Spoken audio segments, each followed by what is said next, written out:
Ah, c'est le retour de la télé, ça. Vous avez vu que j'ai fait qu'on envoyé. Nous, dans le cinéma, on ne connaît rien à la technique.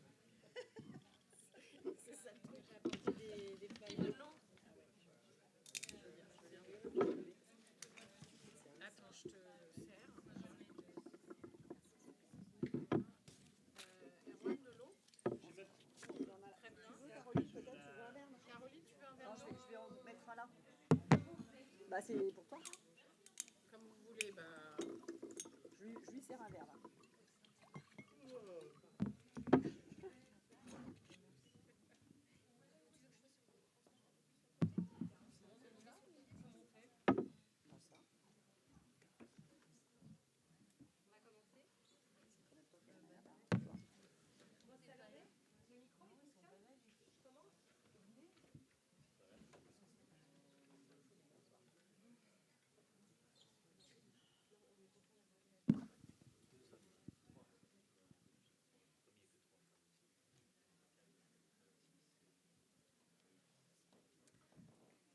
C'est bon, ça marche.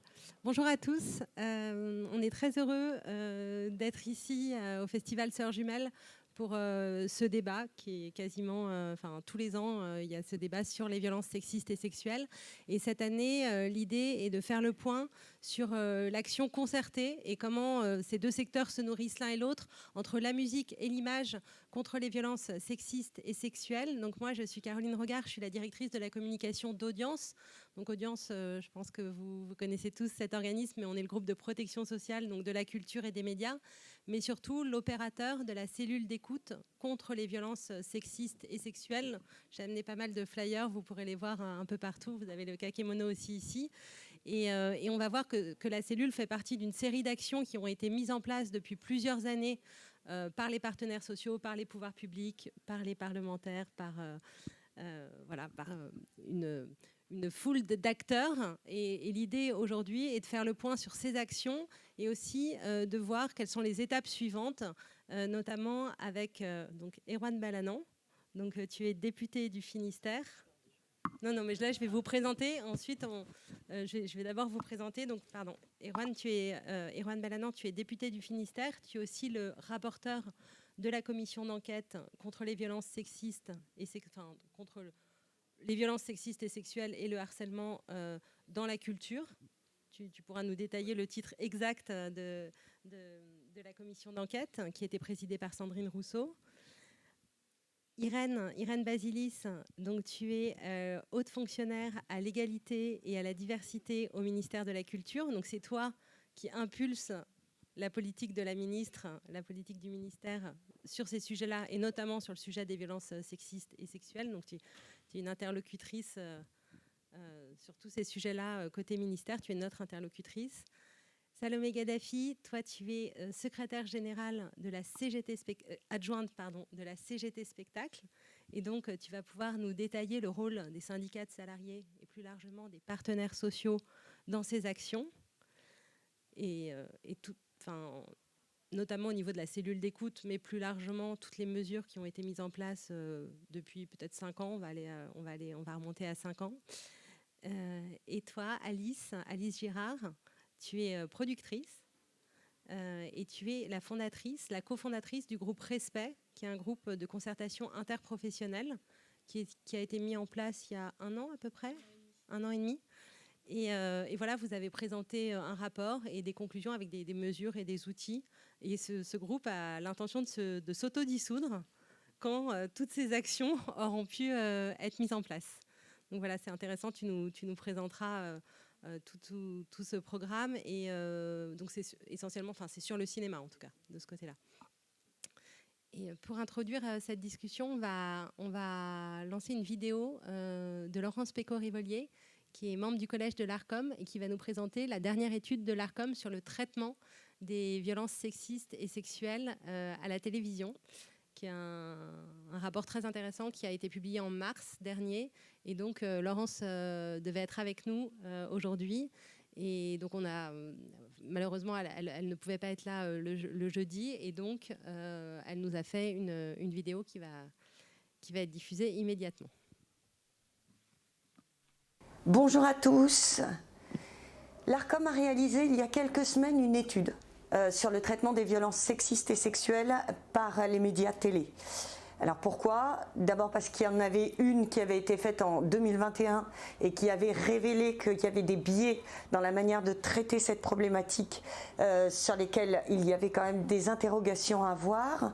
Ensuite parce qu'en 2024, malheureusement, on a eu une actualité notamment judiciaire assez brûlante sur ces questions-là et nous voulions voir comment elles avaient été abordées dans les médias et parce que nous sommes convaincus à l'ARCOM que les médias sont des vecteurs très très importants de sensibilisation sur le sujet, d'identification de la problématique et que plus on en parle et plus on en parle bien et plus ce sujet est abordé sous un angle qui doit être le sien. La bonne nouvelle, c'est que dans cette étude, il est apparu qu'entre 2021 et 2024, il y avait de véritables progrès qui étaient faits. On arrêtait d'en parler en termes de sensationnalisme, de crimes d'amour ou de faits divers. Et on évoquait vraiment le sujet en termes de causes, en termes de problèmes de société et avec des experts et plus les familles ou les victimes sur le plateau. Et puis, petite cerise sur le gâteau, ça n'est plus une problématique qui est uniquement évoquée par les femmes, c'est évoqué de manière relativement mixte maintenant par des experts. Il n'en demeure pas moins que c'est un sujet qui demeure un sujet sur lequel nous devons tous porter notre attention. L'ARCOM en est convaincue qu'il continuera à être vigilante. Nous avons toute la problématique des plateformes et des réseaux sociaux. Et à ce sujet, le fait que le RSN est identifié comme possibilité de risque systémique, les préjugés dégradants nous semblent une avancée importante. Donc vous pouvez compter sur l'ARCOM pour continuer à être présent sur cette problématique, comme nous savons que les acteurs restent présents. Preuve en est cette table ronde que le festival organise aujourd'hui. Merci à vous, de très bons travaux à vous et bien entendu, à très bientôt sur ces sujets-là. Voilà, c'est vrai que c'est assez intéressant de voir que le traitement des VHSS a vraiment évolué depuis plusieurs années. On ne parle plus, par exemple, de crimes passionnels. On sent qu'il y a une vraie attention au respect des victimes, au respect aussi de la présomption d'innocence, on y reviendra. Et donc, on sent de réels progrès qui sont liés notamment aux actions des pouvoirs publics. Et donc, Irène, je vais te laisser la parole en premier, peut-être pour nous faire un peu un panorama des actions du ministère de la Culture depuis 5 ans, du premier plan de lutte contre les VHSS. Et puis, on reviendra par la suite, dans un deuxième temps, sur les actions à venir et les solutions. Mais là, tu pourrais peut-être nous dresser un petit panorama de toutes les actions concernant plus particulièrement la musique et l'image, puisque c'est le sujet Tout à fait. d'aujourd'hui. Alors déjà, merci de cette invitation. Bonjour à toutes et tous. Je crois qu'il faut quand même commencer par dire que le ministère de la Culture n'agit pas seul, puisque c'est très important. Effectivement, on verra tout à l'heure aussi de voir comment le dialogue social est aussi un acteur majeur dans ce domaine, et aussi les secteurs professionnels, puisqu'il y a, et on en parlera aussi avec le groupe Respect, mais il y a aussi évidemment une prise en charge par les secteurs professionnels, ce qui a été assez probant, je pense, à partir de 2020. On reviendra sur la création de la cellule d'écoute, qui était aussi une volonté des partenaires sociaux au départ, que le ministère de la Culture accompagne aussi aujourd'hui et qui va élargir son champ d'action. Je pense que ça sera intéressant d'y revenir tout à l'heure. Mais ce qui était important, c'était de voir comment, à un moment donné, un levier a été assez important, qui était la conditionnalité des aides. C'est-à-dire comment faire en sorte que, oui, certes, il y avait un mouvement, il y avait une volonté de la profession, des partenaires sociaux, des acteurs, quels qu'ils soient, y compris dans le domaine de la prévention, de la santé, etc. Mais néanmoins, conditionner les aides à la nécessité d'avoir fait des formations, d'avoir travaillé sur le sujet, d'avoir des référents de violences et harcèlement sexuel et sexiste dans les entreprises, de rappeler les règles aussi du droit du travail, puisque parfois, encore aujourd'hui, on voit une petite confusion qui s'installe. C'est-à-dire qu'effectivement, quand on regarde les chiffres, quand on connaît les chiffres, très peu de cas de violence et harcèlement sont réellement signalés. Parfois, ils sont signalés, mais pas entendus par les employeurs. Parfois, on a une façon de dire les choses qui est un peu inaudible. On dit « ouais, machin, en fait, pas trop envie d'être dans son équipe, là, si je pouvais changer d'équipe. Voilà. Et l'employeur, parfois, n'entend pas tout à fait l'importance, l'urgence de creuser ce qu'il y a derrière cette remarque. Donc, parfois, des victimes ou des personnes qui sont témoins parlent, mais de façon parfois un peu maladroite ou pas complètement assumée. En tout cas, il y a très peu de signalements, en fait. Ça, c'est dans le monde du travail en général, hein, c'est pas seulement dans le secteur de la culture. Donc, c'est vrai qu'il faut quand même prendre en compte aussi le fait qu'aujourd'hui, ces faits ne sont pas réellement connus. Et parfois, il y a une confusion entre oui, mais l'affaire n'a pas fait l'objet d'une plainte au pénal, oui, mais elle n'a pas été jugée. D'accord ? Mais dans le droit du travail, des choses sont possibles, des choses doivent être faites et des responsabilités incombent aux employeurs.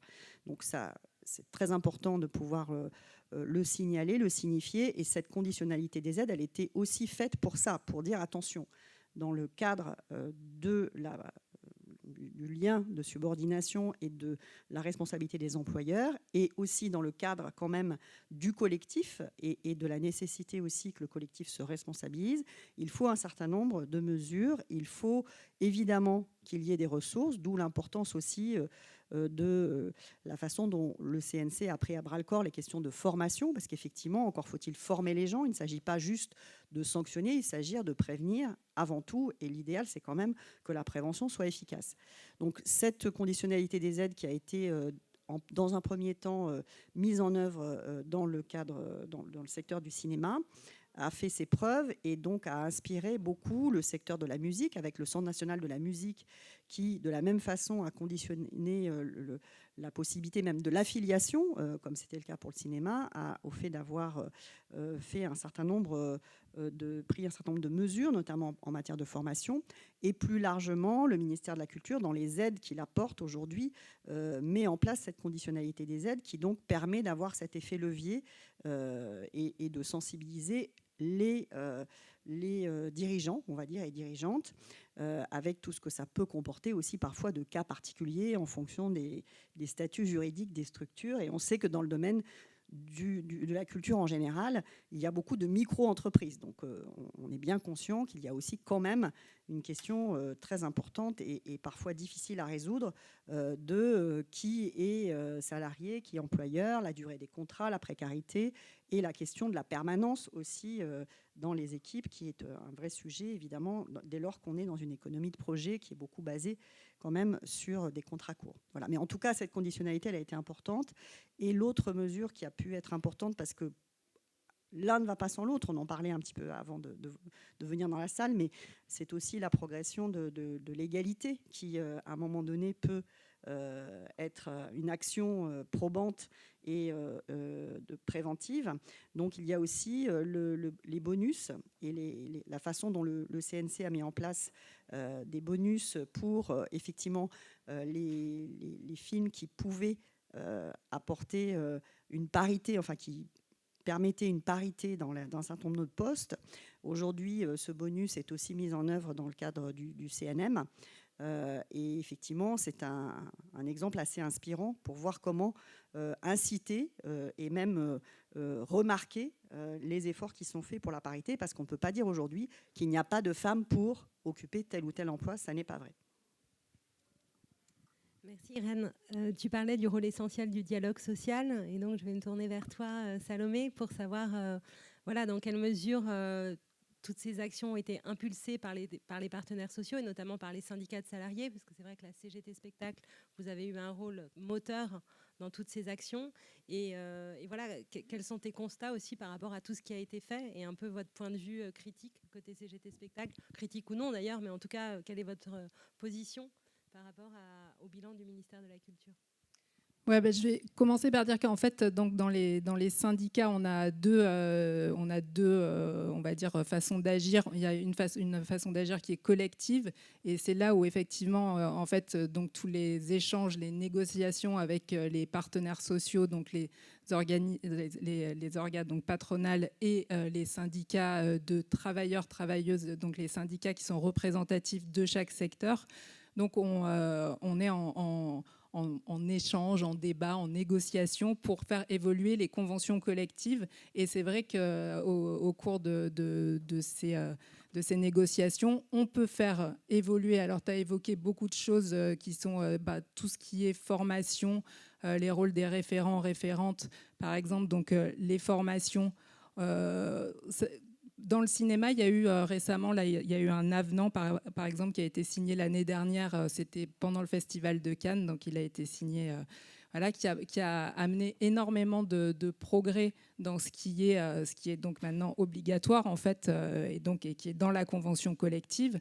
Et qui, par exemple, il y a tout ce qui est les formations qui sont maintenant obligatoires pour...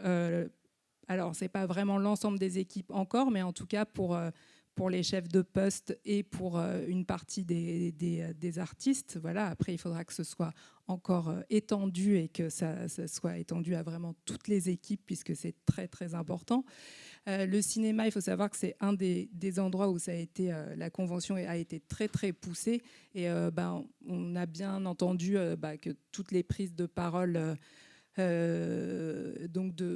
évidemment que le fait que ce soit des actrices, ça a permis de médiatiser énormément et donc de faire progresser en fait tous les apports. Mais c'est quelque chose on n'oublie pas. Donc il y a des personnes, des techniciennes qui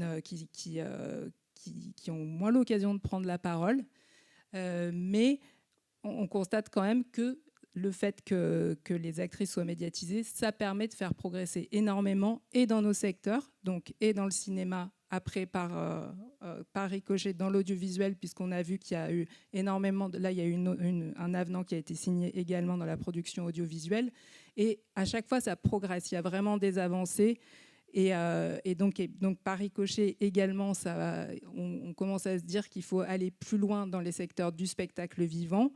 Et également, alors il y a des secteurs où c'est un peu plus compliqué chez nous. C'est pour ça que je disais bien qu'on est des syndicats de travailleurs-travailleuses, parce qu'il y a également des syndicats d'artistes-auteuristes et qui là ne bénéficient pas d'une couverture conventionnelle. Et du coup, c'est beaucoup plus compliqué. Et il y a vraiment encore là toute autre chose à faire et à réfléchir, à penser. Mais en tout cas, quand même, on constate qu'il y a un effet bénéfique sur tous les secteurs. Et même, j'ai envie de dire, c'est quand même au-delà de nos secteurs spécifiques du spectacle, de la culture, puisque j'ai l'impression que ça peut bénéficier au-delà.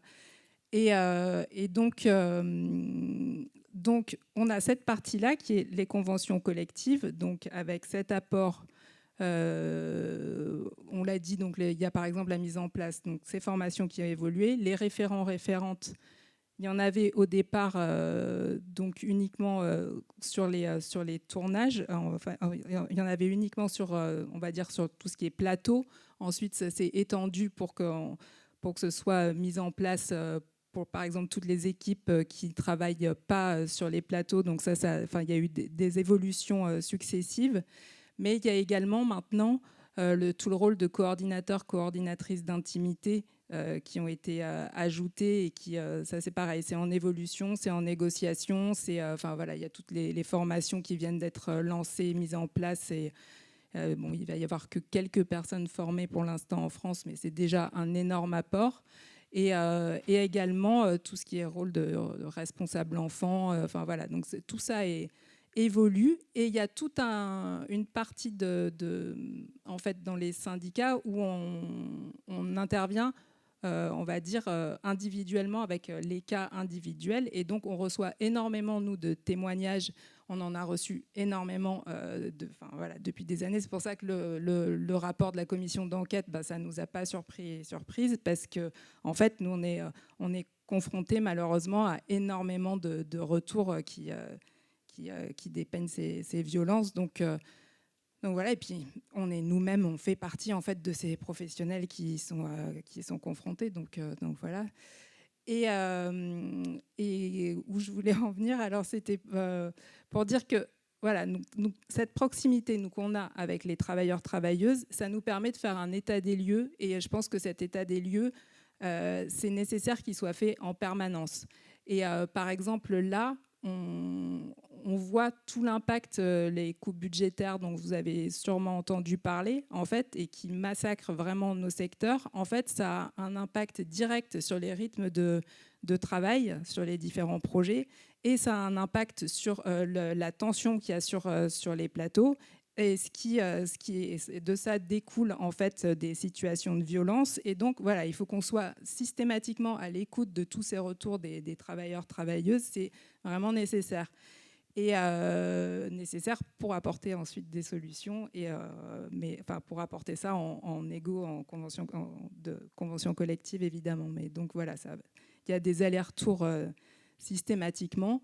Et il y a autre chose qu'on constate, il y a énormément d'avancées, évidemment, on l'a dit, en égalité professionnelle, mais c'est encore un endroit où il y a des progrès énormes à faire. Et je fais également partie de Femmes à la caméra, on se le dit régulièrement. En fait, on a l'impression qu'il y a des avancées, et puis, mais qu'au-delà de 12% de chefs de poste, par exemple, on se dit que c'est un chiffre entre 10-12% de chefs de poste. En fait, on ne va pas au-delà. Et dans les pays européens autour, c'est le même constat. Et donc, on a l'impression qu'il y a comme ça un truc qu'on n'arrive pas à dépasser. Or, on se dit que c'est super important en fait, s'il y avait plus d'égalité dans les différents secteurs, ça permettrait sûrement de lutter contre les violences également, en fait, parce que ça instaure un climat de domination, en fait, qui génère les violences, en fait. Donc voilà, donc ça, on ne lâche pas ça non plus de vue. L'égalité pro, ça reste aussi un truc sur lequel on veut vraiment progresser. Voilà. Un vrai sujet, en effet, dans les métiers techniques, qui sont toujours dans les statistiques les plus basses, les métiers techniques, et aussi les postes à responsabilité, où on voit que les femmes sont vraiment minoritaires, puisque un quart de femmes chefs d'entreprise. Donc tout ça participe à un cercle vicieux. Et j'ajouterais juste un truc sur la question des salaires également, parce que ça aussi, en fait, ça fait partie des violences dont on ne parle pas assez souvent, mais toutes ces violences sexistes quotidiennes qui sont le fait que de l'inégalité salariale et tout ce qui est le fait qu'on bataille beaucoup plus pour progresser dans nos carrières, le fait qu'on doive faire nos preuves, je ne sais pas combien, 10 fois plus que les hommes pour être embauché, des choses comme ça. Tout ça, ça constitue des violences et qu'on mentionne un petit peu moins, et du coup qu'il ne faut pas non plus perdre. Mais qui sont des vraies violences économiques et qui finalement se retrouvent dans cette lutte. La majorité des victimes sont des femmes qui, du coup, n'ont pas les moyens de se défendre.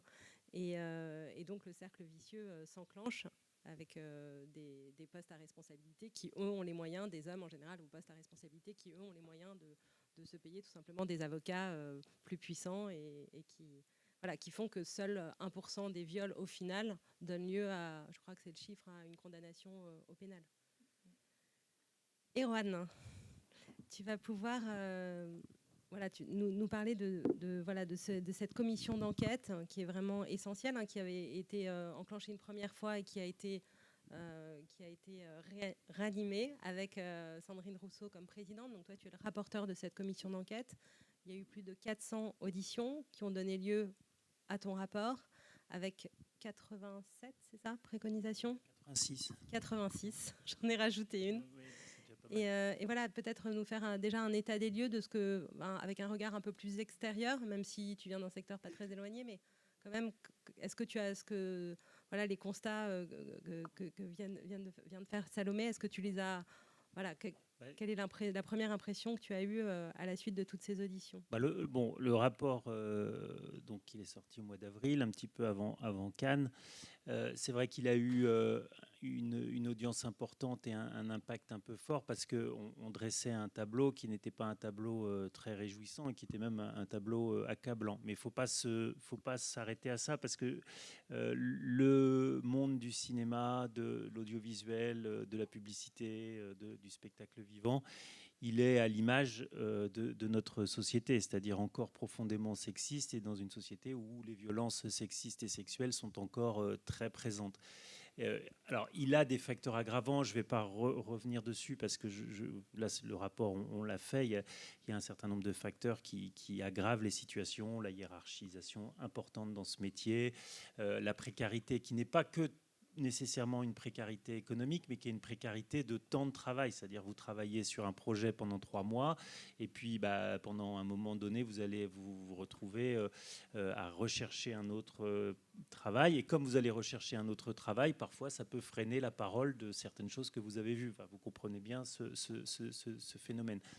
Donc, mais ce qu'il faut dire quand même, et je pense que c'est bien de le dire, parce que si on veut progresser, c'est un petit peu comme quand on essaye d'apprendre des choses, il faut constater les efforts qu'on a faits et les réussites et les avancées. Et le monde du cinéma d'abord, et dans sa suite le monde de la culture en général, fait partie des mondes professionnels qui ont été et ont pris conscience et ont fait des propositions via le dialogue paritaire et le dialogue social qui vont assez loin. Et via aussi, et c'est à noter, le travail d'un certain nombre de personnes, comme vous, le groupe Respect, qui ont pris conscience des choses. Et ça, je crois qu'il faut le dire, parce que si on veut avancer, il faut reconnaître les choses qui marchent et qui vont plutôt dans le bon sens.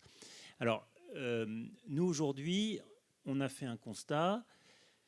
On a fait des propositions et ces propositions, il y a plusieurs niveaux pour continuer et pour que justement ce dialogue perdure et avance et qu'on aille encore vers plus d'égalité, parce que je crois, vous avez raison, c'est un des vrais sujets. C'est-à-dire que dans les endroits où il y a de l'égalité hommes-femmes, qu'elle soit sur les postes à responsabilité, mais aussi sur les salaires, parce que parfois il y a des égalités sur les postes à responsabilité, mais pas sur les salaires. Et ça, c'est un petit sujet. C'est pas normal que sur des postes identiques, avec des expériences identiques, les salaires ne soient pas les mêmes. Ça, c'est un angle mort qu'il faut qu'on continue à travailler. Et sur la conditionnalité des aides, il faudra peut-être qu'il y ait des regards un peu statistiques sur ces questions. Donc, je ne sais pas si je passe directement à la suite, ou si je continue sur le constat. Peut-être qu'Alice, c'est bien tu qu'Alice pourrais nous présenter dise 2-3 mots, les puis actions après, du groupe Respect et exactement, voilà, qu'en est-il de cette concertation interprofessionnelle? Alors oui, parce que nous, on a créé le groupe Respect parce qu'on s'est quand même rendu compte il y a presque 2 ans, avec Caroline Bonmarchand, une collègue productrice, que quand un fait de violence survenait sur un plateau, en fait, chacun était seul dans son couloir de nage et ne savait pas du tout comment réagir. Alors, Salomé l'a dit, c'est vrai, maintenant, il y a les référents, mais les référents ne sont pas nécessairement, à l'époque, n'étaient pas nécessairement formés à recueillir la parole. Tout est demandé au producteur, qui est le chef d'entreprise, et c'est normal. Mais avec une très grande, le disait Irène, méconnaissance sur les règles du droit du travail, du droit pénal, même là, sur la matérialité des faits, les modes de preuve, les choses qu'on a le droit de dire, de dénoncer, de ne pas dire, etc. Donc c'est de là qu'est née l'idée du groupe Respect. Et pour faire court, on s'est réunis pendant 9 mois avec l'idée qu'il fallait se parler de manière transversale. C'est-à-dire qu'à la même table, pour la première fois, il y ait autant des techniciens de plateau que des employeurs, donc des producteurs, mais aussi des distributeurs qui accompagnent les équipes dans un moment où on n'est plus du tout dans une relation contractuelle. Donc ça, c'est hors droit du travail. Des agents, des vendeurs à l'étranger, des représentants de festivals. Et de là, on a procédé à diverses auditions et préconisé un certain nombre de mesures qui vraiment avaient pour un double objectif. Le premier, c'est d'être extrêmement concrète, une boîte à outils de professionnels, c'est-à-dire vraiment, ça m'arrive, qu'est-ce que je fais ? Quel est l'outil qui est à ma disposition ? Et l'autre objectif, il était d'être un complément à tout ce qui avait déjà été fait, et notamment le travail des organisations professionnelles. Salomé a rappelé les énormes avancées qui ont été faites sur la convention collective, notamment sur les formations. Et l'idée étant que nos propositions devaient être ensuite remises à l'ensemble des gens du métier qui devaient s'en emparer, notamment les organisations professionnelles. Et d'où ce que j'appelle l'autodissolution de respect. C'est-à-dire qu'il y a les organisations professionnelles, mais aussi 50-50, à plein d'endroits différents. Il y a déjà des choses qui existent et qui marchent beaucoup mieux que ce que nous, on a pu faire. Après, donc, à l'issue du rapport qu'on a produit, on a décidé du coup de présenter ces mesures dans un cadre interprofessionnel. Et là, donc, il y a eu une concertation qui a été faite avec 100% des syndicats d'employeurs et d'employés, à l'exception d'une organisation qui a participé au débat mais qui n'a pas voulu signer les préconisations, parce que c'est vrai qu'il y a des progrès, mais il y a encore des trous dans la raquette, il y a encore des endroits où c'est difficile. Notamment, je reviens sur, par exemple, on parlait de la conditionnalité des aides, et c'est fondamental. Mais quand on est producteur et qu'on est donc soumis à cette obligation, qui est vraiment bénéfique, hein, ça j'insiste là-dessus, il y a quand même des endroits où, par exemple, dans l'enregistrement des musiques de films, ou toute la post-production, on va faire appel à des prestataires qui eux-mêmes vont faire appel à, par exemple, un orchestre pour un enregistrement d'une musique de film, avec des gens dont on est sans aucun lien, ni de subordination, ni c'est de la prestation de service. Donc c'est toute la difficulté de se retrouver responsable d'un grand paquebot créatif où il y a quand même des endroits où la conditionnalité des aides n'est pas la menace suffisante. Et c'est la même chose pour le droit du travail. On embauche énormément de gens, tu le disais Salomé par exemple, un scénariste, il est aussi dans une zone de danger potentiel à travailler avec un réalisateur ou une réalisatrice. Et là, le droit du travail ne s'applique pas. Et pour autant, le producteur est responsable de cette relation de travail. Donc il y a encore comme ça plein d'endroits où malheureusement on reste en état d'alerte et de revendication. Sur les formations, c'est la même chose. Il y a des professions qui, par exemple, les agents qui sont les premiers souvent à recueillir la parole de jeunes comédiennes, ne sont pas formés à la question des VHSS. Enfin, voilà. Donc là, c'est là où je renvoie la balle à Erwan sur qu'est-ce qui reste à faire. C'est vrai que dans ton rapport, il y a beaucoup de préconisations justement sur ce rôle des agents. Bon, déjà, nous, on a fait un travail... Après, pardon, je ne voulais pas stigmatiser les agents. Hein. C'était un exemple. Non, mais je vais y venir parce qu'il y a quelques sujets. Bon, déjà, ce sont des responsabilités collectives. Enfin, vous êtes des groupes de travail avec des métiers qui ont chacun leur particularité, mais je crois que chacun doit être responsable sur ces sujets-là et personne peut se dire et personne ne doit se dédouaner sur d'autres types de professions. Nous, on a essayé de faire un travail un peu très objectif, c'est-à-dire on a fait beaucoup d'auditions, on a fait beaucoup de constats, on a vu des gens qui sont les sachants de ce métier, c'est-à-dire les gens qui travaillent, c'est-à-dire vous, les producteurs, vous, les salariés, les institutions, le CNM, le CNC, et les associations, tout. Enfin voilà, on a fait effectivement... dans notre malheur de la dissolution, on a pu faire une commission d'enquête, c'est normalement 6 mois, et 6 mois c'est très court, hein, mine de rien. Là, nous, on a eu 2 mois plus 6 mois, parce qu'on n'a pas réauditionné certaines personnes qu'on avait auditionnées dans les 2 premiers mois, donc ça nous a fait gagner du temps. Aujourd'hui, les 86 propositions, moi, avec Sandrine Rousseau, on les pose sur la table pour que la profession s'en saisisse. C'est-à-dire que nous, en tant que législateur, ce qui est du domaine de la loi, on va mettre le nez dedans et on a commencé. Pour vous dire comment on fonctionne aujourd'hui, c'est-à-dire que des 86 propositions, moi j'ai commencé à analyser ce qui est du domaine de la loi, ce qui est du domaine des pouvoirs publics, donc de l'exécutif sur des politiques publiques qui doivent être menées, le domaine de ce qui est réglementaire, le domaine qui est, à mon sens, le plus important, le domaine de la convention collective. C'est dans les conventions collectives qu'il y a beaucoup de choses qui peuvent se régler. On pourra faire un détail de certaines choses. On pourra rentrer dans le détail, pardon. Et puis, il y a aussi les bonnes pratiques professionnelles sur lesquelles on ne va pas faire de loi. Et ça, c'est ce que vous avez... J'ajoute qu'il y a un outil qui est très simple, qui est l'outil contractuel. Alors, j'arrivais sur de rappeler les définitions, les interlocuteurs... en cas de violence dans tout contrat qui se signerait, ce serait déjà... Oui. C'est très facile à mettre en œuvre, ça. Oui, alors justement... Tout le monde ne le fait pas. Voilà, et donc il y a un certain nombre de règles pas de règles, mais de choses qui peuvent être de l'ordre du contrat. Et c'est là que les agents, justement, ont leur importance aussi. C'est-à-dire que les agents qui sont l'interface, normalement, principale entre un comédien, un chef opérateur, parce qu'il y a des agents il y a des chefs opérateurs qui ont des agents, et la production. Ils sont à l'interface. Donc, ils ont un rôle primordial, à mon sens. Aujourd'hui, ils ne sont pas formés. Et il n'y a pas d'obligation de former.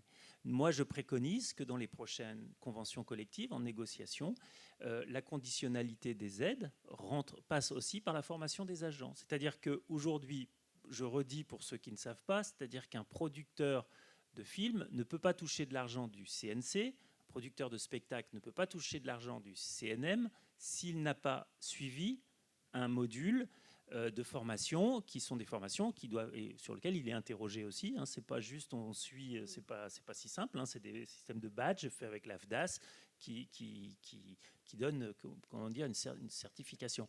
Et moi, je pense que les agents doivent aussi y passer. L'agent, quand une comédienne ou quand une comédienne, par exemple, appelle son agent parce qu'elle a été... Son premier réflexe, et on a vu beaucoup des actrices qu'on a auditionnées, elles nous ont dit que leur premier réflexe a été d'appeler l'agent. Quand vous avez des agents à certains moments qui disent « Oh là, attends, calme-toi, laisse passer, tu ne te rends pas compte de ce que ça peut vouloir dire pour le film si tu continues dans une démarche de plainte ou dans une démarche même de revendication de se dire il faut que ça s'arrête », bon, ça ne va pas. Donc ça, ils ont un rôle important. Donc ça, c'est les agents. Sur les 86 propositions, elles sont un tout.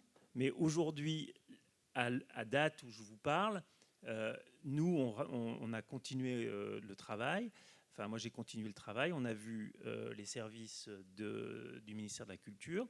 J'ai vu les services du ministère du Travail, parce que sur le travail, il y a beaucoup de choses. Et là, on a aussi travaillé, j'ai rencontré à Cannes un certain nombre de syndicats, dont le vôtre, c'était pas vous, mais c'était vos collègues, pour continuer le travail. Et moi, je le fais vraiment... Nous, on a un rôle sur le volet législatif, et moi, je considère que j'ai un rôle, une sorte de droit de suite aussi sur ce qui est convention collective. C'est-à-dire que c'est pas moi qui vais signer les conventions collectives, mais je vais, avec le petit, entre guillemets, petite autorité que j'ai obtenue sur le sujet par ce travail, pousser à ce que ça continue. Mais il faut le faire avec humilité, parce que c'est vous aussi qui connaissez. C'est-à-dire qu'on a fait certaines de nos propositions, elles ne tapent pas tout à fait juste, je pense. Par exemple, on a vu les agences de mannequins, on a des propositions sur les mannequins, et je me suis dit, des discussions que j'ai eues depuis la publication du rapport, en fait, on va aller plus loin. On va aller plus loin que ce qu'on avait proposé, un peu en dialogue avec eux d'ailleurs. Et donc ça, je trouve que c'est très bien. Voilà, faut Mais continuer. pour faire une autocritique collective, puisque vous le faites sur votre rapport, je pense qu'il y a, et qu'on parle de la musique et de l'image aujourd'hui, de manière générale, le grand oublié de toutes ces questions, c'est la post-production. C'est-à-dire, on parle beaucoup des plateaux, c'est très important, mais le montage, tous les prestataires de post-production dont j'ai parlé, et donc aussi les lieux d'enregistrement de musique, souvent, il y a peu de prévention. On parle d'affichage dans les lieux, mais moi, ça me semble insuffisant. Et c'est donc des lieux qui sont très oubliés, avec des gens qui sont aussi en situation de risque et de précarité. Et un autre point où il y a un sujet, c'est sur à partir du moment où le film il est fini, après la post-prod, il va y avoir un temps qui est le temps de la diffusion et puis le temps de la promotion du film. Et sur la promotion, on a un petit angle mort, c'est-à-dire qu'il n'y a plus de protection d'employé-employeur. Et ça, c'est un vrai petit sujet sur lequel il faut qu'on trouve des moyens et ça peut peut-être être par le contrat. Enfin, il faut qu'on continue le travail. En fait, on est sur un travail work in progress, hein, parce que si un rapport, des conventions collectives suffisait à régler toutes ces questions-là, j'ose imaginer qu'on les aurait déjà résolues. Il y a aussi un angle mort sur les programmes de flux, enfin sur les programmes qui ne sont pas aidés. Et on sait que dans l'audiovisuel, il y a quand même... Alors, juste sur l'audiovisuel, la convention collective audiovisuelle vient d'évoluer et par exemple, France TV vient de lancer un grand plan de formation qui est assez identique avec MeToo Média. Voilà, avec MeToo Média, tout à fait. Exactement. Et le rôle des associations, on n'en a pas parlé, c'est important et ils sont primordiaux. Pour aller plus loin. C'est pour rebondir, parce qu'effectivement, on est quand même dans dans un contexte où on parle d'œuvres collectives et on parle beaucoup de coactivité, hein, c'est ce qu'effectivement vous disiez Alice, mais c'est vrai que cette question de coactivité, elle est omniprésente. C'est pour ça que c'est quand même très important au départ, le choix qu'ont fait les partenaires sociaux d'adosser à Audience cette cellule d'écoute, il était aussi très judicieux parce que je ne dis pas qu'à Audience, il y a absolument toutes les coactivités possibles, mais il y a quand même les prestataires techniques, il y a aussi effectivement demain la presse, on espère. En tout cas, c'est vrai que l'audiovisuel, la presse, bon voilà, il y a des porosités entre les secteurs, on le sait bien. Alors ça n'empêchera pas, comme disait Alice, qu'il y ait encore des zones d'ombre, mais je pense que petit à petit, il faut qu'elles s'éclaircissent, ces zones d'ombre. Et en tout cas, c'est vrai que la coactivité, c'est aussi un sujet dans d'autres secteurs d'ailleurs. Hein. On ne va pas ouvrir le débat là, parce que sinon, il serait trop long à explorer, mais dans d'autres secteurs, dans le domaine du patrimoine, de l'archéologie, des musées, il y a aussi ces questions qui se posent et la coactivité est extrêmement importante dans tous ces secteurs. Donc je pense qu'il y a vraiment à aborder la question de façon très très large et effectivement il y a la question du droit du travail, effectivement il y a la question de la plainte au pénal ou pas, il y a aussi non-assistance à personne en danger, ça existe aussi quand même hein, dans le droit pénal. Donc c'est vrai qu'il faut à un moment donné quand même casser cette idée qu'il vaut mieux se taire. Alors c'est très compliqué parce que comme on a affaire à des œuvres collectives, effectivement, celui ou celle qui met en péril cette œuvre, il porte une responsabilité. Donc parfois, les victimes elles-mêmes préfèrent ne pas parler pour que justement le travail ne soit pas entaché, qu'il n'y ait pas une explosion. On peut parler de ça aussi même dans les orchestres ou dans les ensembles musicaux. Hein. C'est vrai que la personne qui parle ou qui témoigne, elle porte une responsabilité par rapport au collectif.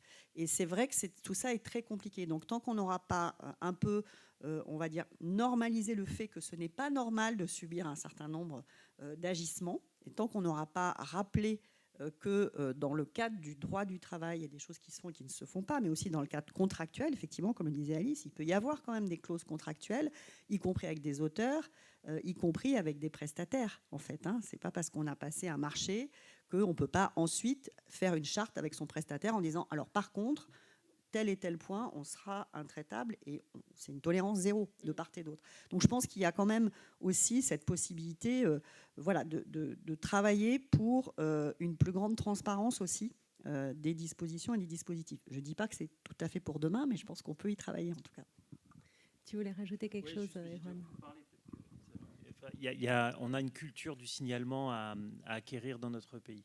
Et ça passe par justement un rappel du cadre légal sur le signalement, les obligations des employeurs, mais les obligations des témoins aussi. Il y a des choses qui, sans aller sur le pénal, hein, dans la fonction publique, il y a un certain nombre de règles qui sont... Et la protection des témoins aussi. Voilà. Alors après si... Alors, là, on est sur les volets un peu, je trouve, préventifs, mais il y a tous les volets de l'accompagnement des victimes sur lequel on a un sujet important. Moi, j'ai vu pendant 6 mois et j'ai auditionné pendant 6 mois des personnes victimes, pas que des victimes, mais j'en en ai fait beaucoup. On a eu beaucoup de témoignages et je vois les dégâts que ça fait.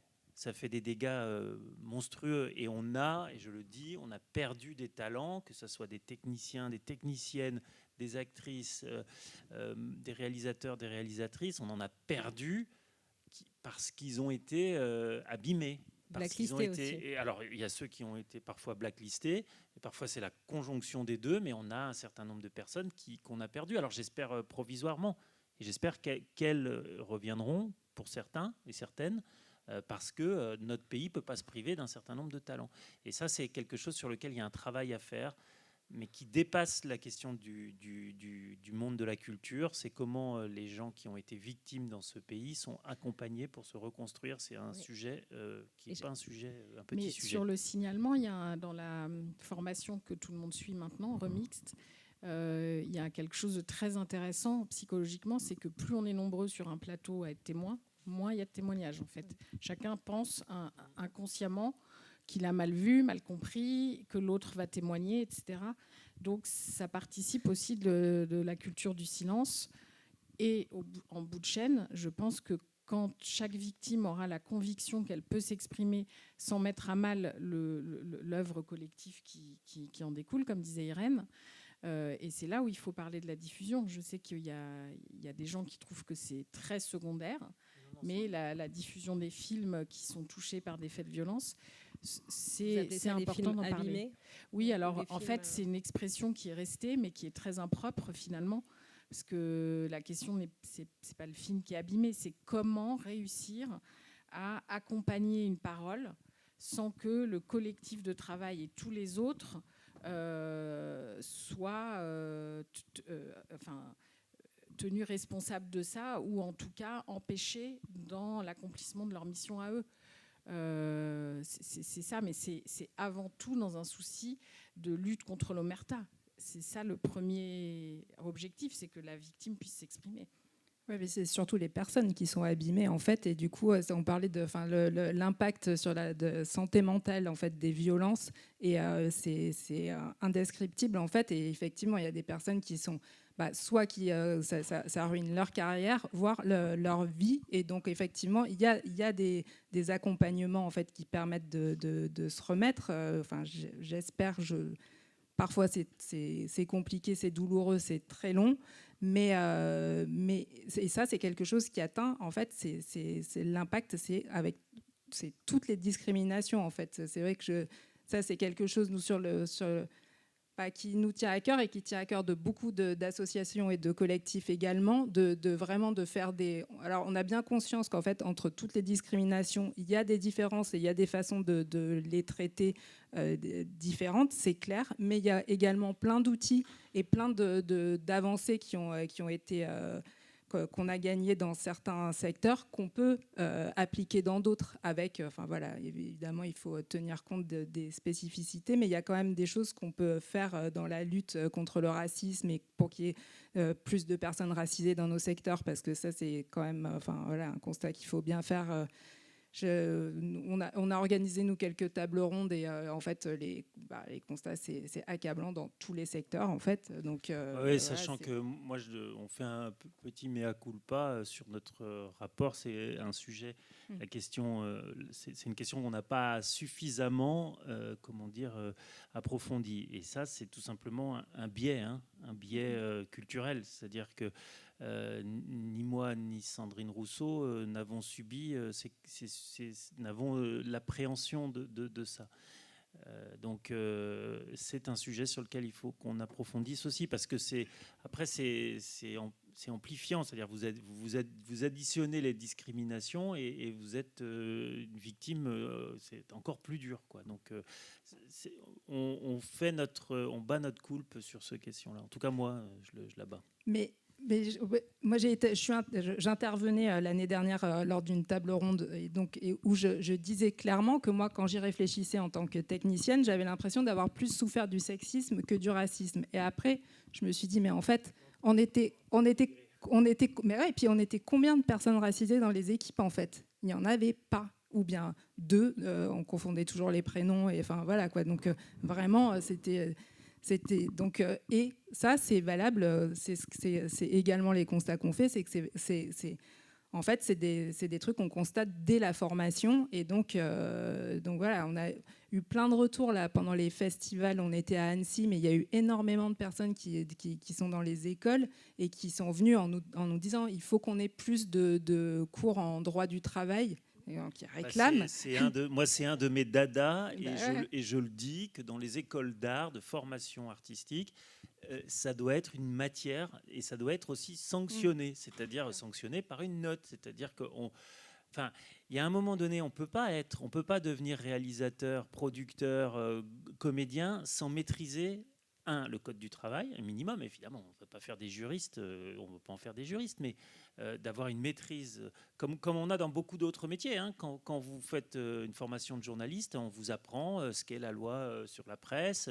Et ça, dans le monde de l'art des écoles, c'est un peu quelque chose qui passe un peu. On a fait une visite à la FEMIS, on leur a demandé ce qu'ils faisaient sur le sujet. C'est insuffisant. c'est insuffisant. Parce que connaître ses droits, ça a la double. Déjà, on respecte le droit quand on connaît le droit, et connaître ses droits, quand on a été victime, c'est de la meilleure aussi façon de se défendre. C'est bien pour ça que la cellule d'écoute, elle est psychologique et juridique, avec un renforcement de cet accompagnement juridique. Peut-être, Irène, tu peux nous le détailler. Alors déjà, des horaires d'ouverture qui sont élargis à partir du 1er juillet, de 2 heures de plus par jour quand même. Jusqu'à 20h. Voilà, jusqu'à 20h.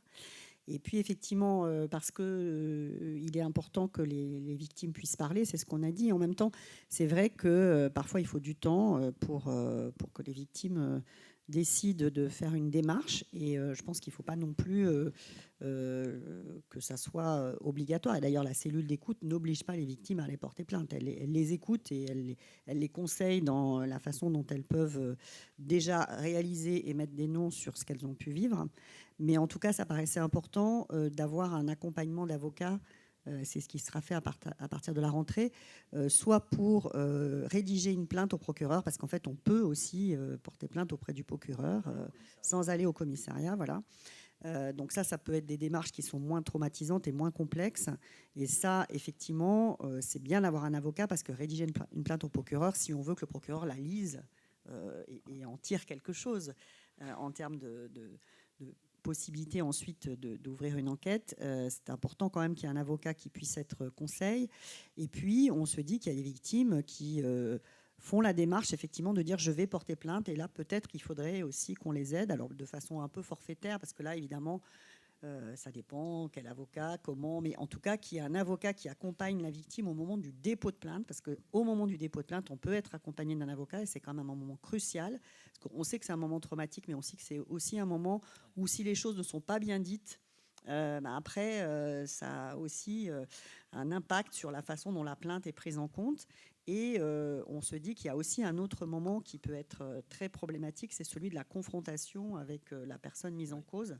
Et là, de nouveau, la présence d'un avocat peut être un renfort. Oui, sachant que nous, on a des propositions sur le code de procédure pénale pour changer un certain nombre de choses sur les confrontations. Il y a des choses aujourd'hui qui sont... Enfin, certaines victimes, la confrontation avec l'auteur présumé, c'est une souffrance et une victimation secondaire qu'on peut et qu'on doit pouvoir éviter. Et l'extension de l'aide juridictionnelle, ça Exactement. serait un bienfait. Alors, et donc sur la question de moi je crois beaucoup à l'accompagnement des victimes, et pour la reconstruction, mais aussi pour bien vivre ce moment qui peut aller jusqu'au procès, qui sont des moments difficiles.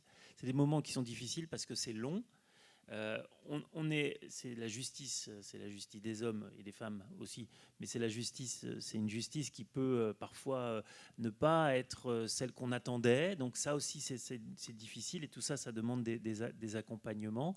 Le moment du dépôt de plainte, soit par un courrier au procureur, soit par un dépôt de plainte au commissariat ou à la gendarmerie, c'est un moment crucial.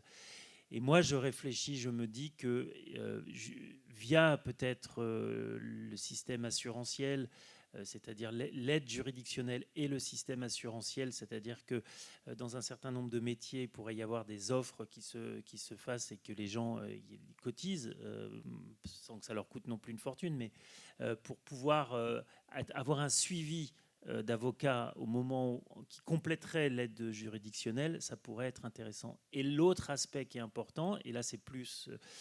moi j'ai envie de dire, il y a les pouvoirs publics qui, par la conditionnalité des aides, par tout ce qu'elle met en place, jouent son rôle. Et après, il y a l'écosystème économique qui doit aussi prendre sa part de responsabilité, et ça passe justement par les assurances. Les films aujourd'hui ne sont pas assurés sur le risque de violence sexiste sexuelle, et moi je pense qu'il faut le rendre obligatoire et travailler. C'est une des mesures qui a été mise en avant par la concertation interprofessionnelle. Donc il y a en effet cette question de la clause assurantielle qui aujourd'hui, alors ils sont volontaires les assureurs, mais aujourd'hui il y a un groupe d'assurance qui a avancé et qui veut continuer à avancer avec un courtier qui est Rubini. Voilà. Mais je pense que si on ne rend pas obligatoire cette clause assurantielle, ils ne vont pas bouger. Et quand il y a, dans le monde de l'assurance, qui est un monde assez parce que c'est un surcoût, donc ils veulent faire une offre moins. Oui, mais si on disante, en fait. Si on la rend obligatoire, je suis d'accord. On va améliorer les choses. Et ça permettra, par exemple, de savoir qu'un film qui doit s'arrêter parce qu'il y a un fait et que c'est qu'il y a 2 jours ou un jour d'arrêt de tournage ou parfois plus, eh ben, ça pourra aussi favoriser les enquêtes internes et la façon dont les choses se mettent en place quand il y a un fait délictueux. Tout à fait. Je vois que l'heure tourne. Je voulais qu'on revienne peut-être juste sur ce... Enfin, après, avec des questions, si dans la salle, il y a des questions, bien sûr, n'hésitez pas à intervenir aussi, parce qu'on s'emballe sur les sujets, mais si vous avez le souhait de prendre la parole, n'hésitez pas à lever la main. Et Salomé, je voulais peut-être revenir sur est-ce que tu observes ce phénomène de backlash dont on parle beaucoup en ce moment, notamment au sein des associations féministes. On s'aperçoit que finalement les choses vont pas forcément dans le bon sens. On avait l'impression que les choses étaient lancées, mais en fait on s'aperçoit quand même avec le contexte politique qu'on régresse sur énormément de sujets et que finalement quand l'égalité régresse, c'est la lutte contre les violences sexistes et sexuelles qui régresse aussi, et finalement assez vite. Oui, alors il y a quand même, c'est vrai qu'on ne va pas dire que tout va pas mal, puisqu'on l'a vu, il y a plein d'avancées et on les constate, et on constate quand même plein de progrès sur les tournages et ailleurs dans le spectacle et au-delà même. Mais en effet, il y a quand même alors, pour l'instant, c'est de l'ordre de on va dire des réactions. C'est vrai qu'on en parlait tout à l'heure et qu'on entend des trucs qui font frémir, quoi, en fait, et parce qu'on se dit, en fait, vous n'avez pas entendu là tout ce qu'on vous raconte depuis je sais pas combien de temps. On est des tonnes à dire à dénoncer ces violences, et il y en a encore qui vont douter et qui vont, c'est... Donc ça existe encore. Et après, nous, notre point de vigilance sur tout, j'ai envie de dire, dans toutes nos luttes, en fait, elles sont toutes axées sur la lutte contre ça et contre l'extrême droite, parce que, en fait, effectivement, c'est le truc qui nous fait complètement flipper à la fois. C'est ça, c'est parce que c'est à la fois tout ce qui est les avancées féministes, mais également tout ce qui est culture, en fait, qui est complètement sabré. Et on le voit partout, on le voit dans tous les pays où l'extrême droite est au pouvoir. Là, en Italie, c'est catastrophe ce qui est en train de... Donc évidemment, c'est le point de vigilance. On mène toutes nos luttes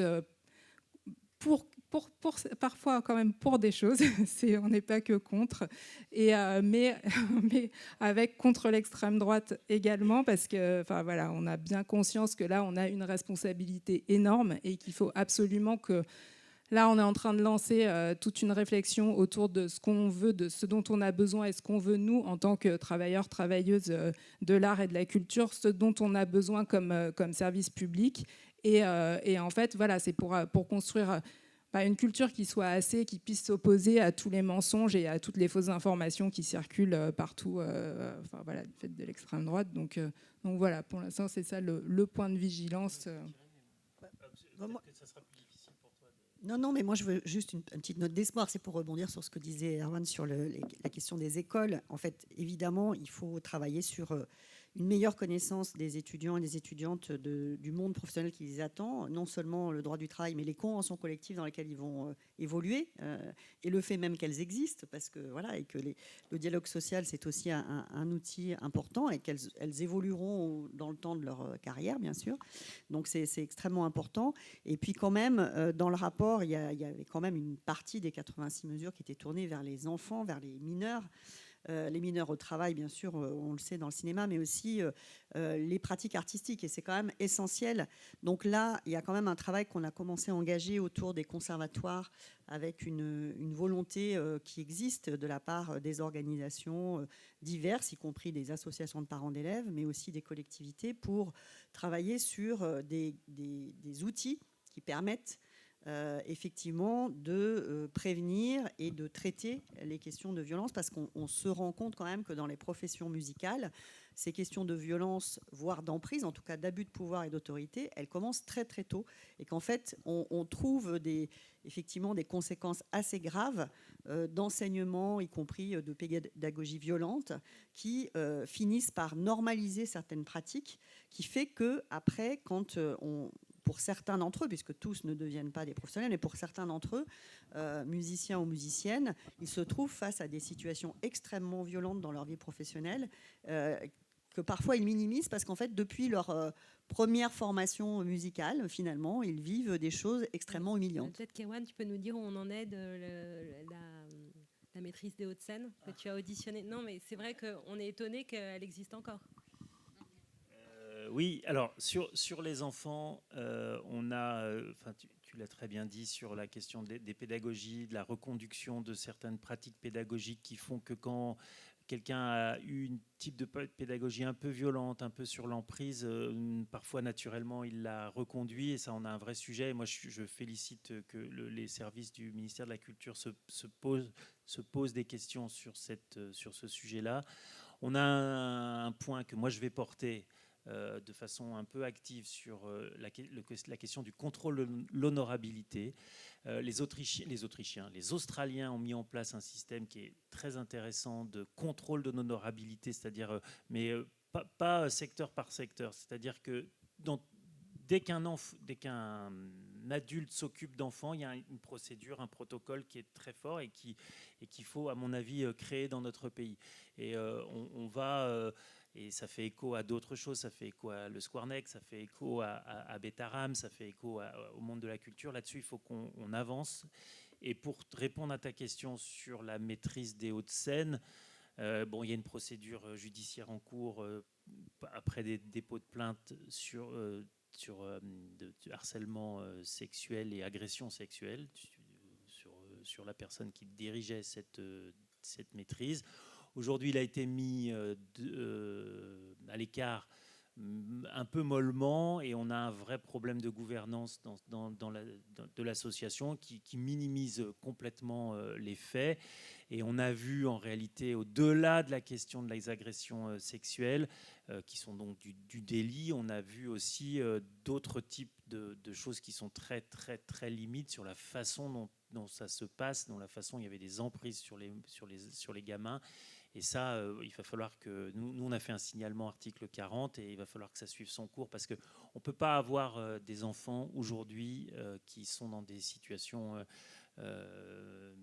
d'envie de découvrir peut-être ce qui sera leur métier, de faire leur passion, et d'être dans des situations qui les traumatisent, souvent sans qu'ils s'en rendent compte aujourd'hui, mais ils s'en rendront compte un peu plus tard. C'est un peu confus ce que je dis sur ça, parce que comme il y a des procédures judiciaires en cours et qu'on a lancé un certain nombre de choses, on ne peut pas non plus tout dire.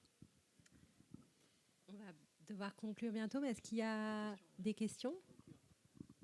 Je me demandais, est-ce qu'il y a les actions de communication, parce que souvent on voit qu'il est plus difficile de rejoindre les hommes justement pour les sensibiliser aux violences sexistes et sexuelles. Donc, quelles actions vous prenez pour rejoindre tout le monde?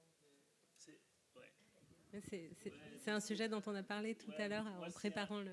Moi, c'est un sujet qui m'a valu quelques engueulades de féministes où je leur ai dit, mais il y a un moment donné, il faut que les hommes se prennent en compte. Et à chaque fois qu'on a ces sujets, là, il y avait un monsieur, deux monsieur, il y avait un troisième et un quatrième qui sont passés. Il y a eu 4 hommes qui sont passés sur le sujet. Je les félicite, ceux qui sont là. Mais on a un vrai travail à faire pour les hommes. Et on l'a vu, moi je vous invite à lisez les auditions des actrices célèbres, bankable françaises qu'on a fait, et des acteurs bankable français. Les deux, on les a fait à huis clos par parallélisme des formes, mais les écrits sont là et sont consultables. Et vous verrez qu'il y a 2 mondes pour l'instant. Et ça, il faut vraiment que les hommes se changent sur cette question-là.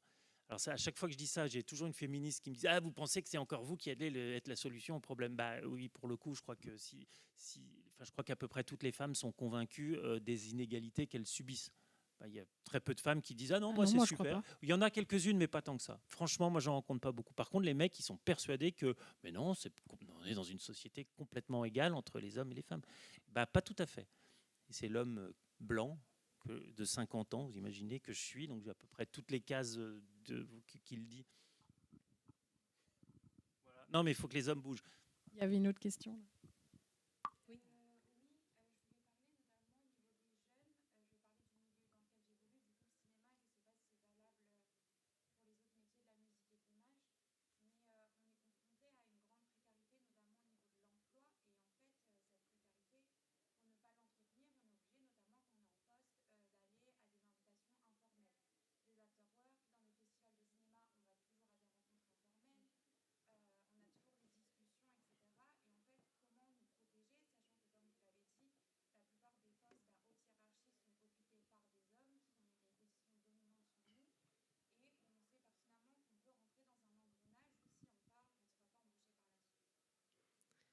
Et là, on touche aussi le sujet de l'emprise qu'on a voulu toucher dès le départ, à traiter dès le départ au niveau de la cellule et expliquer ce qu'est l'emprise pour justement pouvoir faire de la prévention sur ce sujet, parce qu'on est dans des métiers un peu paillettes où effectivement l'emprise peut très vite donner lieu à des situations de violence qui peuvent apparaître du coup comme consenties. Peut-être que Salomé, tu veux réagir sur... Non, mais l'emprise, c'est une relation suivie. Là, vous, la situation que vous évoquez, c'est ponctuel. C'est comment réussir à intégrer ce milieu, en fait, et quelles concessions on est prête à faire, nous, les jeunes femmes, pour intégrer ce milieu, parce que ça implique d'accepter une forme de violence. Aussi une forme d'obligation, on se sent obligé d'accepter des invitations où on n'a pas forcément envie d'aller, parce qu'il y a un système de cooptation qui fait qu'on est dans... Mais je pense qu'à chaque endroit où vous vous rendez, par exemple un festival, il faut que vous sachiez, et les festivals ont beaucoup progressé là-dessus. Ici, par exemple, on a une petite plaquette qui nous est donnée. Il faut que vous sachiez tout de suite à qui vous adressez, quel est le référent, et de ne pas hésiter à en parler. Et puis c'est OK de ne pas venir seul à un rendez-vous. Vous pouvez être accompagné par un ou une amie. Enfin, il n'y a aucune situation qui vous empêchera de réussir professionnellement dans ces métiers, parce que vous ne vous seriez pas plié à une injonction d'être seul dans un lieu clos avec un homme en l'occurrence. Vous pouvez le refuser et on vous en saura toujours gré et ça ne vous sera jamais reproché. Donc voilà, il faut s'appuyer sur les dispositifs du collectif, les référents, et ne pas être seul dans les endroits où vous avez l'impression que c'est un lieu un petit peu pas safe. Sur les castings, par exemple, où nous, on a fait des préconisations et je pense qu'il faudra que la convention collective donne des règles plus précises sur les castings. Elles sont déjà précisées, mais il va falloir les renforcer encore. C'est-à-dire la pratique des castings sauvages, pourquoi pas de repérer quelqu'un, mais le vrai casting, après, il se fait dans un bureau à des heures ouvrables, il ne se fait pas à 20 heures dans une chambre d'hôtel. Voilà. Et ça, c'est des pratiques qui ont, je pense, un peu moins, qui existent un peu moins. Et puis un casting, c'est plusieurs personnes aussi. Voilà. Et ça, on a dans le rapport, vous verrez, on fait des propositions, mais qui doivent être, c'est comme ce que je disais tout à l'heure, qui doivent être intégrées par les conventions collectives et par vous, parce que vous savez mieux que nous comment ça peut se mettre en place après. Là, ouais, c'est au-delà du casting. Après, mais c'est compliqué. Mais par exemple, si vous êtes embauché, la fête de tournage, le producteur a une responsabilité sur cette fête de tournage. Donc là-dessus, vous êtes plus ou moins protégé. Mais c'est vrai que, c'est ce que je disais tout à l'heure, c'est un métier où la précarité n'est pas que économique, elle l'est, mais elle n'est pas que économique, elle l'est aussi sur le rythme de travail et du moment où on n'a plus de contrat, il va falloir en trouver un. Et effectivement, on n'aura pas envie de parler de ce qu'on a vu parce qu'on sait que si on parle, on est la brebis galeuse. Mais moi, je pense qu'il faut qu'on arrive à changer ce paradigme et que les gens qui vont parler, et on l'a vu au Festival de Cannes où il y a eu un cas intéressant, où la jeune femme qui a parlé, elle a été un rôle modèle pour les autres. Et elle, je trouve elle a eu énormément de courage. Le milieu a très bien réagi. Et c'est ça qu'il faut qu'on aille. Et moi, là, j'ai envie de dire que c'est juste qu'en écoutant, je réfléchis et je me dis en fait, c'est surtout aux autres personnes autour, en fait, parce qu'on est tellement, nous, en situation de faiblesse quand on est dans ce que tu décris, c'est vraiment aux personnes autour à dire, mais attends, qu'est-ce qui se passe là, quoi, en fait, et que, franchement, et effectivement, c'est de la prise de conscience collective et vraiment, et que tout le monde se responsabilise. Et je rappelle que la cellule, elle est aussi ouverte aux témoins et aux référents, et que voilà, dès qu'on voit quelque chose qui n'est pas OK, on peut aussi appeler la cellule et signaler des faits. D'où l'importance que dans les écoles, on apprenne aussi la sensibilisation aux violences, harcèlements sexuels et sexistes, et effectivement qu'on dise qu'il y a des situations qui ne sont pas normales. C'est pas parce qu'on est dans une profession de réseau que tout est permis. Et que les mecs comprennent très vite. Et moi, j'en fais partie. J'étais un mec. Enfin, je suis toujours. Le scoop. Le scoop. Non, mais oui, mais non, mais c'est pas. J'étais un mec, voilà. comme les autres, former, éduquer de façon... Pourtant, j'ai une mère bien féministe, ça m'a peut-être un peu aidé. Mais on a été tous un peu lourds et on a souvent été dans des situations où on ne se rendait pas compte qu'on mettait mal à l'aise une jeune femme ou une jeune, moins jeune d'ailleurs. Et ça, il faut vraiment qu'on travaille ça. C'est-à-dire qu'il y a des choses qui ne se font pas, qui ne se font plus. Et ça n'empêche pas d'être dans des situations de draguer. Hein. Ça marche quand même. Hein. Ce n'est pas pour ça qu'on va arrêter le jeu de la séduction, et bien au contraire. Un dernier mot, parce qu'après, on va devoir conclure. Et nous, on a un train.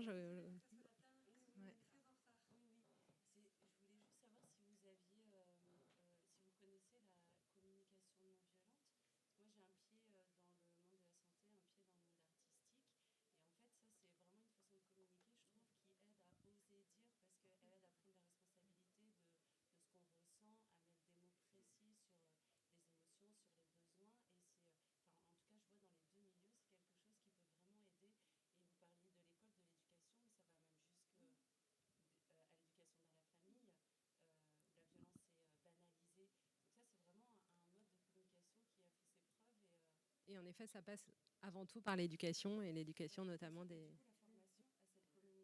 Exactement.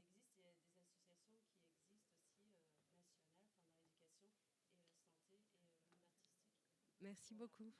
Merci à tous. Juste, j'ai quelques livrets et quelques violentomètres si ça vous intéresse. Voilà.